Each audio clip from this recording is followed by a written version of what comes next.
I'm going to talk to you tonight about something that I cannot not do, which is really hard to say, but I cannot not write poetry. Whether it's inspired by an obscure article about prolonged surgery, or a word that I cannot shake, or a quotation that ends up being the dying words of a famous playwright, I cannot not put those persistent morsels into my work. And I think they come to me because I am always looking. And I know there's something like that for you. It might be a secret, it might not be. Maybe you're painting a series of lemons in bowls. Or you're the strongest alto in your church choir. Or maybe you're weaving between rocks on our NID ditches on a mountain bike. Or maybe you're writing a mystery novel. Those things that you cannot not do, that you can't stay away from, define you. One time, a very discouraged young writer came up to Robert Frost and asked him, "Should I keep writing?" And he answered, "See if you can stop." And you need to know that if I'm staring at the wall, I'm not ignoring you. I'm trying to think of another word for velvet, or the color of sand, or the particular smell of April morning forest air.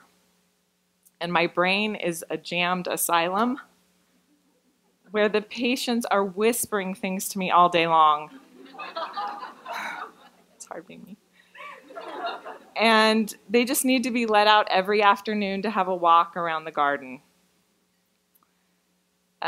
All of these things that you cannot not do, you need to embrace.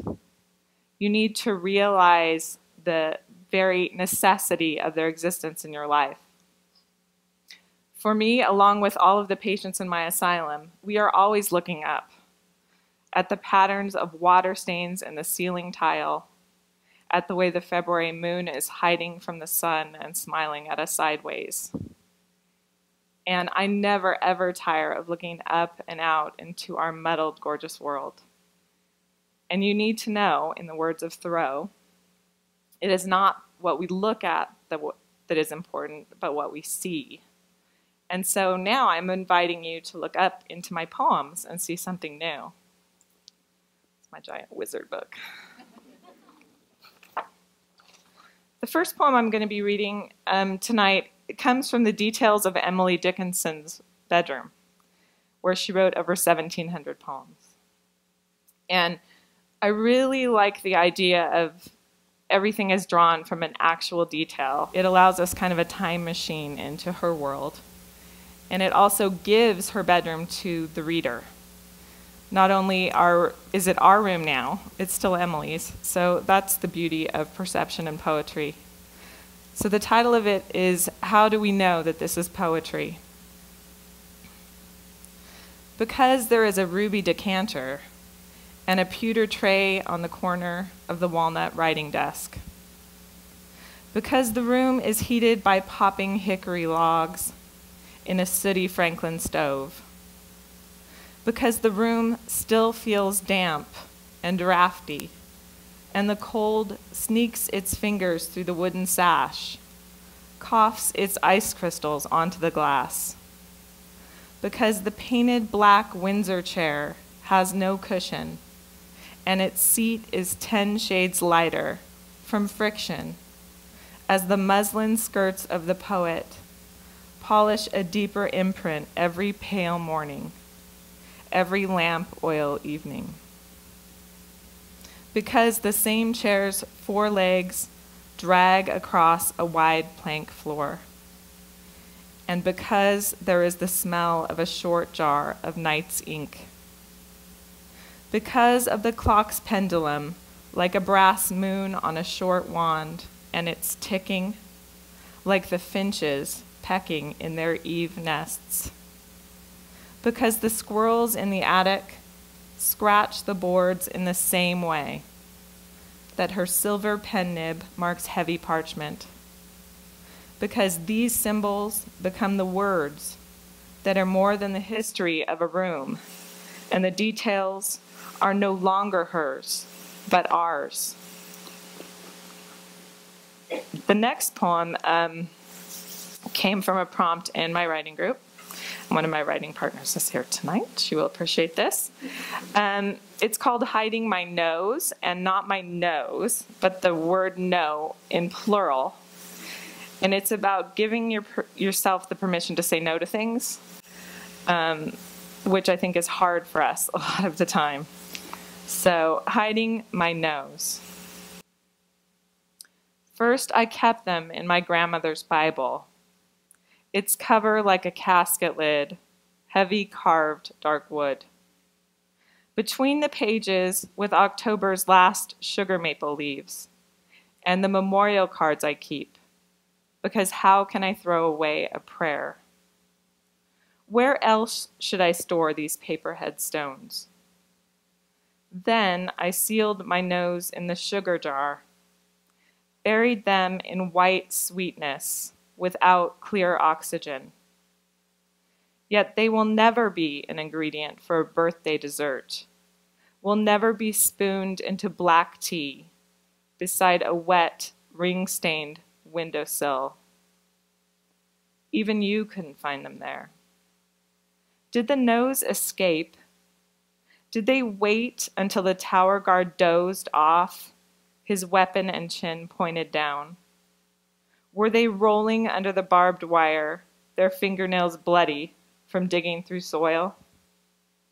The truth is, I released my nose through the side door, used this brass ring of discarded keys, and pointed to the path between the fir trees, the one that leads to an open meadow, where the lavender grows waist high, and the bees sleep on their blooms, tight purple pillows. My nose are in the open now, often riding with me into town. We go to the market together and don't buy cigarettes. We never swear at tailgaters. We often let the phone ring without checking to see if we recognize the number. We are learning to breathe slowly with our eyes closed. We are chewing each bite of food 20 times. I didn't know how lonely my nose had become. And I told them I was never ashamed or afraid of their company. I so admire their brevity and the muscle of their structure, the strong curved back of the N and the eternal shock of the O. I confessed my gratitude, admitted what I had failed to see for so long, the thousands of yeses that they would lead me to.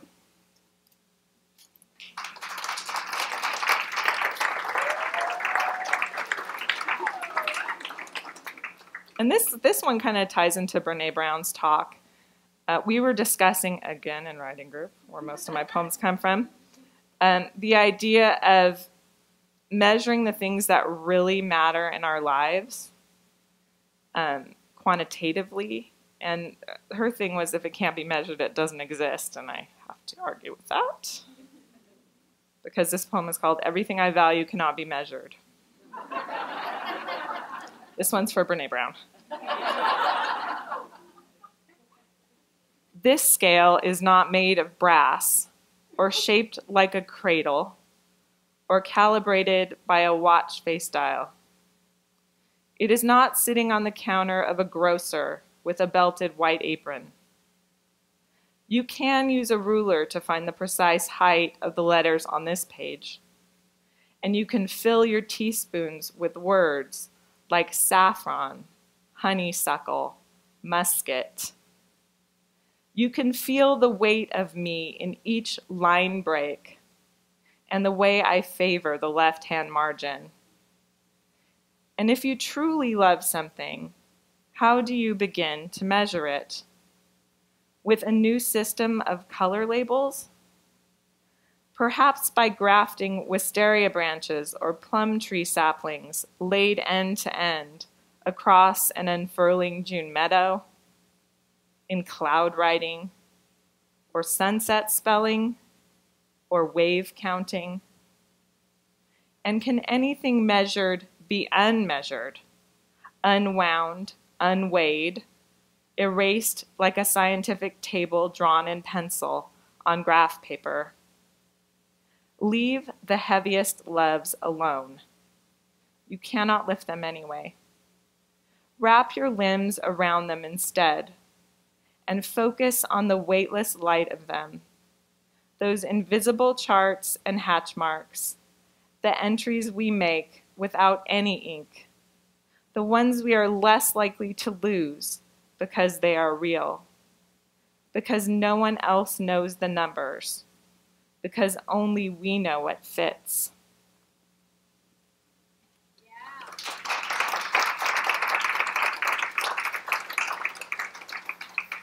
And my last poem comes from a series of videos that I watched a friend sent me.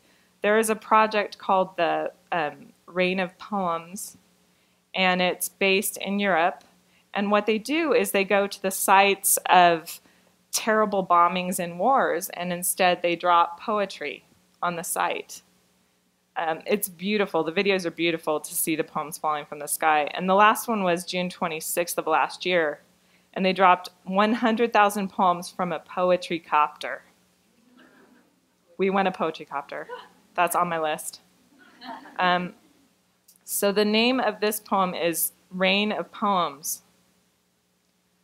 Our words are shrapnel, silver turning shards in moonglow, bits of our brains turned lyric, and looking for the tune to a song that they can sing along with. Our words are rain, the kind where each drop comes up harder from the ground than it does from the sky, wanting to pound and connect, but really only bouncing, like children's feet on a blue summer trampoline. Each letter a splash on your pant cuff, a temporary stain, or a drop caught in your hair, not so different from a tear. Our words are heavy in the sky, dying butterflies, color-stained and laden with all of that transformation. Our words are water-weighted paper planes, caught in the storm, now soaked blue with trailing ink, like the streaked feathers of a crashing heron's tail, longing for blotting as everything runs together. Our words ask us to look up, spell the path to what rises, so much like last stars at sunrise, fading patterns of light, flashlights under a pale blanket, all of the secrets we write and read alone that are always so close to being given away. We will always turn our faces towards the sky. We'll be waiting for anything that is about to fall. Thank you.